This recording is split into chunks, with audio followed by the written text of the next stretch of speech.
Hi friends, this is Aravind பார்வை.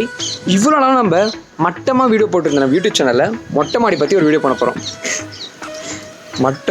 மொட்டை humour. மொட்டை மாடினோடனே நம்மளுக்கு என்னென்ன ஞாபகம் வரும் நீங்கள் சொல்லுங்கள். ஒன்று, கிரிக்கெட் விளையாடிருப்போம். அப்புறம் நைட்டில் பவர் கட் ஆன உடனே மொட்டை மாடியில் நம்ம ஃபேமிலியோட போய் தூங்குறது. போர் அடிக்குதுல்ல? எனக்கும் போர் அடிக்குது. சரி, இப்போது கரண்ட் டாபிக் பற்றி ஏதாச்சும் பார்க்கலாம். கரண்ட் டாபிக் என்ன இருக்குது இப்போது? Amazon fires. எனக்கு ஒரு விஷயம் புரியல. அந்த நாட்டோட பிரசிடென்ட் வந்து பார்த்தீங்கன்னா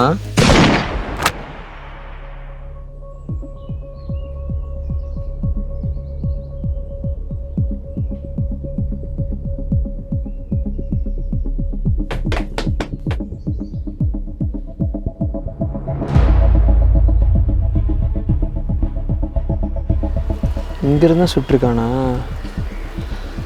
நினச்சி ஒரு கண்டென்ட் போட்டால் யூடியூப்ல ட்ரெண்ட் ஆகிடலாம்.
இப்போ அந்த ஸ்னைப்பர் ஷூட் பண்ண புல்லட் கரெக்டாக எங்கே போச்சு நம்மளுக்கு தெரியாது. அப்படி தெரிஞ்சால் அவன் யாரை ஷூட் பண்ணியிருக்கானோ அவனை நம்மளால் காப்பாற்ற முடியும்.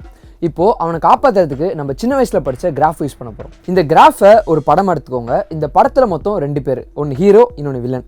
ஹீரோட பேர் லீனியர் கர்வ், வில்லனோட பேர் குவாட்ரேட்டிக் கர்வ்.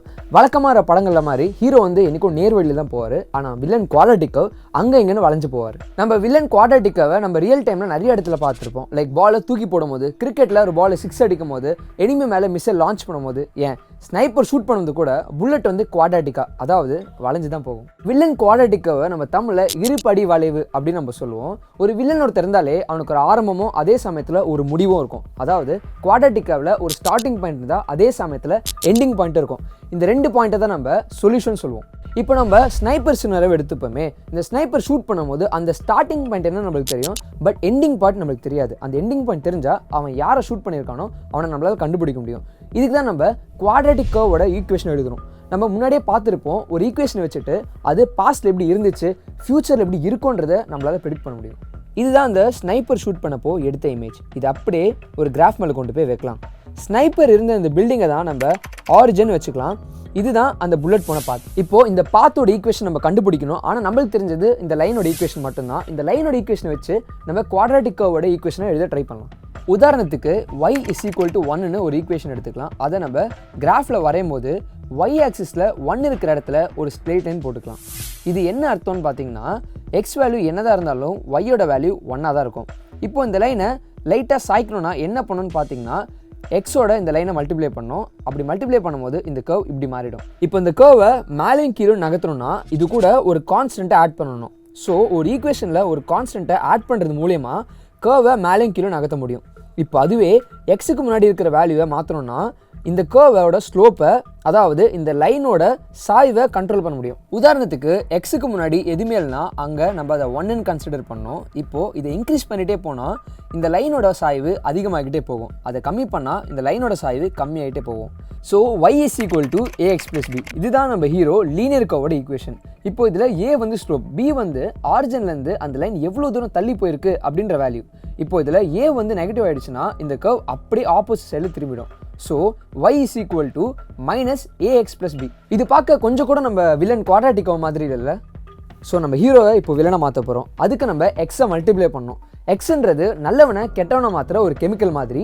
அந்த கெமிக்கலை நம்ம திருப்பியும் ஹீரோ கொடுத்தோன்னா இது வரைக்கும் நேர்வழியில் போயிட்டு இருந்த நம்ம ஹீரோ வில்லன் குவாட்ராட்டிக் மாதிரி அங்கே எங்கே நுழைஞ்சு போக ஆரம்பிச்சிருவோம். y is equal to minus ax square plus bx. இதுதான் நம்ம வில்லன் குவாட்ராட்டிக் கர்வோட ஈக்குவேஷன். நம்ம முன்னாடியே பார்த்த மாதிரி ஒரு கர்வை மேலேயும் கீழே நகர்த்தணும்னா அதுக்கு நம்ம ஒரு கான்ஸ்டன்ட் ஆட் பண்ணிக்கணும்னு சொல்லிட்டு இந்த இடத்துல வில்லன் குவாட்ராட்டிக் கர்வை மேலேயும் கீழே நகர்த்தணும்னா சீன்ற ஒரு கான்ஸ்டன்ட்டை நம்ம எடுத்துக்கலாம். அந்த சீன்ற கான்ஸ்டன்ட் எந்த நம்பராக வேணா இருக்கலாம். உதாரணத்துக்கு 2ன்ற ஒரு கான்ஸ்டன்ட் ஆட் பண்ணோம்னா லைன் வந்து 2 ஸ்டெப் மேலே போகும். அதே மாதிரி 3ன்ற கான்ஸ்டன்ட் ஆட் பண்ணோம்னா லைன் வந்து 3 ஸ்டெப்ஸ் மேலே போகும். இப்போ இந்த இடத்த பாருங்களேன். bx plus c பார்க்க நம்ம ஹீரோ லீனியர் கர்வோட ஈக்குவேஷன் ax plus b மாதிரியே இருக்கும். இது ரெண்டுமே சேம் தான்.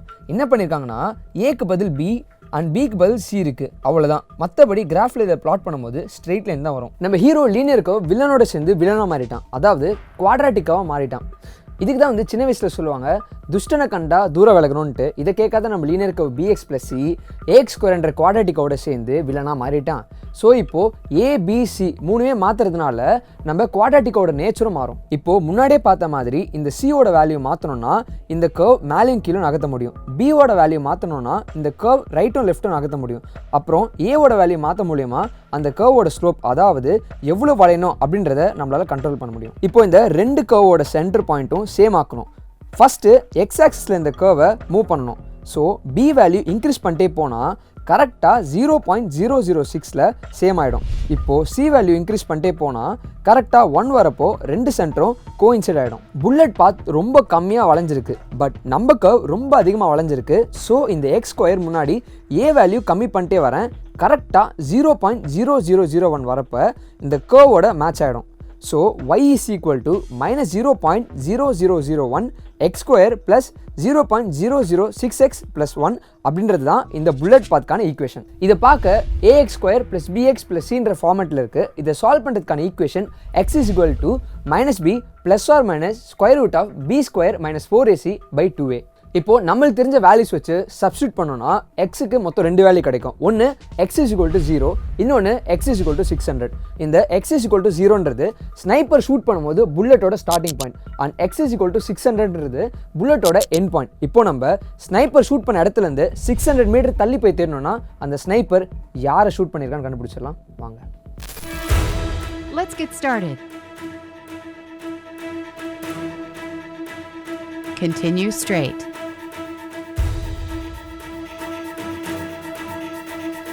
In 200 meters, turn right.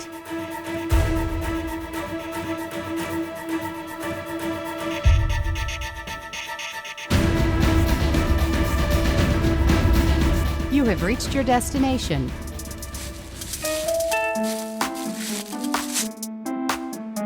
டேய்,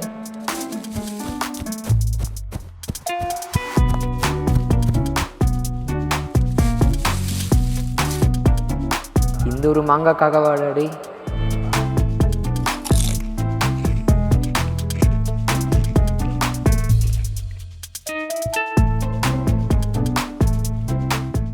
இப்போ நீங்கள் பார்த்த இந்த வீடியோவில் ஒரு கான்செப்டை எடுத்துகிட்டு அதை போர் அடிக்காமல் பசங்களுக்கு பிடிச்ச மாதிரியும் அட் த சேம் டைம் புரிகிற மாதிரியும் பண்ணியிருப்போம். இதே மாதிரி பசங்களோட ஸ்கூல் கரிக்குலம் எடுத்துகிட்டு அதில் உள்ள சயின்ஸ் அண்ட் மேத்தமெட்டிக்ஸ் சப்ஜெக்டை வந்து க்ரியேட்டிவாக டீச் பண்ணுறதுக்கு தான் Chitti the smart learning app. இந்த ஆப்பில் பார்த்தீங்கன்னா இப்போதைக்கு பசங்களோட first standard to 10th standard சப்ஜெக்டில் உள்ள சயின்ஸ் அண்ட் மேத்தமெட்டிக்ஸ் சப்ஜெக்டை வந்து நாங்கள் வீடியோஸாக பண்ணிகிட்ருக்கோம். அந்த வீடியோஸை நீங்கள் பார்க்கணும் அப்படின்னா டிஸ்கிரிப்ஷனில் லிங்கை கிளிக் பண்ணிவிட்டு அந்த ஆப்பை டவுன்லோட் பண்ணி அந்த வீடியோஸை பாருங்கள். நன்றி.